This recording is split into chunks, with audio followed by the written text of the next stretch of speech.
I'm so happy to be back. It's been a very interesting week.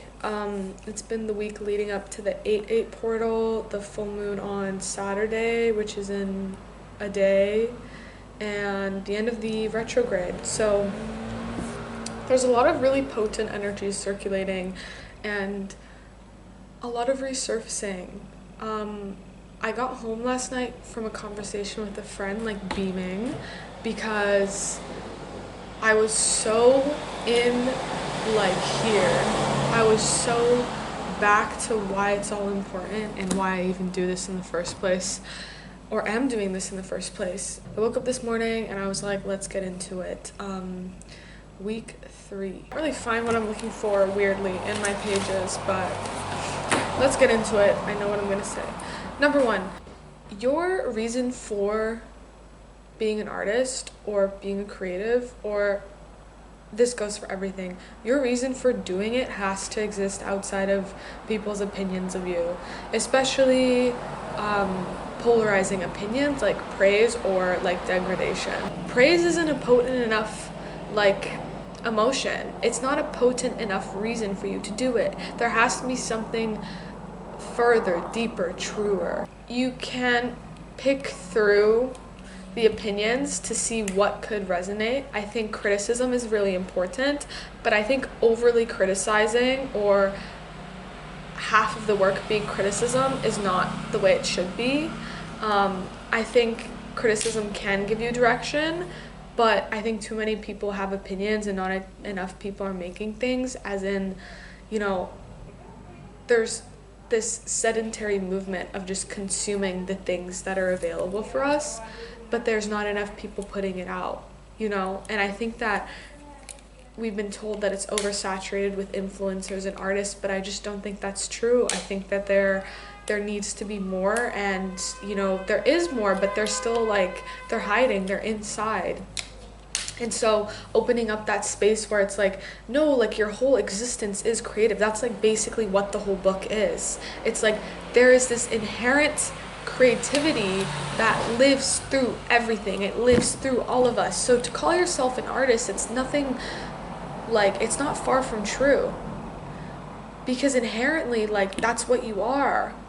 Everything that you're constantly, I'll reference books like The Creative Act by Rick Rubin. You aren't an artist, you live as an artist, right? It's not about making things to be an artist. It's about stepping in the world like an artist. And, I can philosophize and just analyze and, intellectualize everything.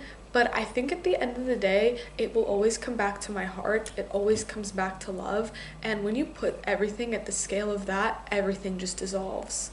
I think this week I have now come to an increasing awareness about how many areas of my life I'm a victim in.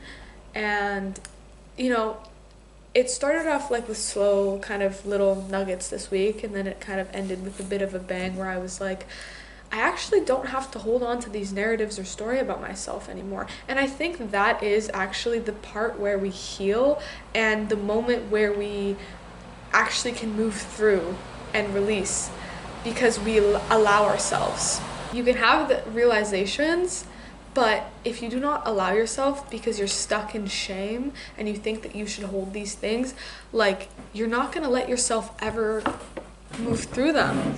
And yeah, I just honestly was a little embarrassed too, because I had this one conversation as well, and I walked away from it and I was I just told them all these shitty things that I still held about myself. I don't have to hold them. All these narratives. And sure, they could have been true at a certain point, or I could have really felt that way, but I feel almost talking about them allowed me to hold them and then be wait, I don't have to hold this anymore. It's not mine to hold. That pain, it's let me use it. Let me make something with it and let myself be free of it. And I always say this, but creating is innately healing, Going back to a bit of my story, because I've never really talked about why I've gotten into drawing. I was dealing with a very difficult time in my life where a lot of trauma, you could call call it, had piled up. Emotionally, physically, mentally, spiritually, you can say I had been hit on absolutely every single plane, like literally. You know, I had been sick, I had been heartbroken, I had dealt with death, I had dealt with physical illness, like quite severely. All of it piled up for me to become the most closed version of myself and actually just not wanting to live, like not wanting to experience, you know, because that's what you do. You get so tired of like facing that pain that you just close. So that's what I'd done. I'd closed off my own way and I just didn't want to deal with it. Then I got reintroduced to meditation, specifically shamanic meditation, and I started journeying again. And the last time I had meditated that intensely was like 14 or 15, so it'd been like 4 or 5 years where I'd really just sat, and I would journey like every day, like 2 or 3 hours, and there was journaling alongside it. And naturally, the way that I've always like seen things has been quite visual. 12, I couldn't sleep because I had reoccurring nightmares every night, or dreams, and I had this one specific reoccurring nightmare.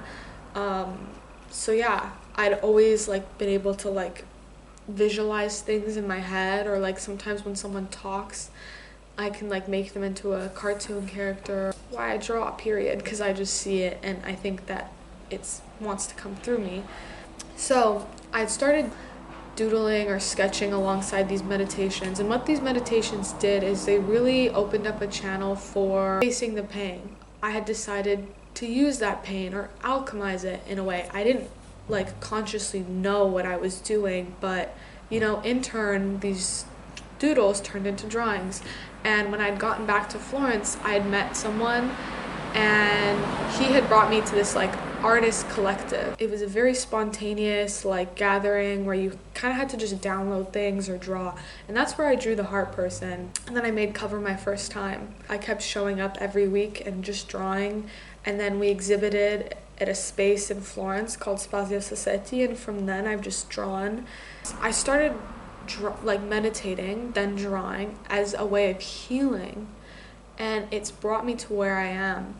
And they always say, like, people who are, you know, great painters or filmmakers, they always say, you know, I never thought I would be here, but I let the divine conspire on my behalf. We let go of the narrative of what we should be is when our purpose, or because I think our purpose is always present with us. I think the purpose is to be present. So I think when we let go of the narrative of what you should be or what you should be doing, I think it works with you exactly where you are. I watched like this interview with Patti Smith, and she was talking about, she was like, the second you have, you know, contextualized there, or like made the you have to do this list, you know, you stop being free, you stop being an artist. All of my work comes down to the heart, because it's been my own liberation. And it's funny because, you know, I always talk about the heart and love and whatnot. It almost feels like I've always had a natural, like a naturally easy time, but there have been periods where I've been so closed off in my life that it like pains me physically to think about it right now. It's like Chiron, the archetype of wounded healer, right?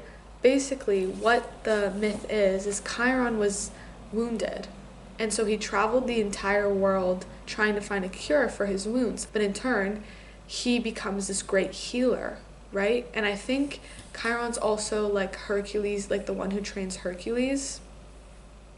It's like that little goat man. Correct me if I'm wrong. On my journey to healing myself, whether it's through like heartbreak, grieving, my health, I've somehow found a way to accumulate knowledge on it by trying to better myself. And I think it's time I share it, or time I share the wisdom and the love, you know, because there's a lot of it. I'm actually pretty impressed at myself. I kept it pretty consistent this week. This week was recovering a sense of power.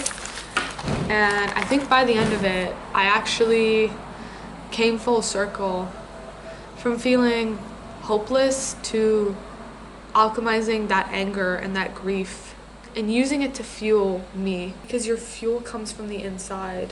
The second that you allow others to dictate your narrative is the second that the fuel dies out. It's always love for me. I don't have to tell you that for you to know. Drop into the heart. You know everything. I always say, use your heart to feel what you know. Everything you know is within you. It's always been there.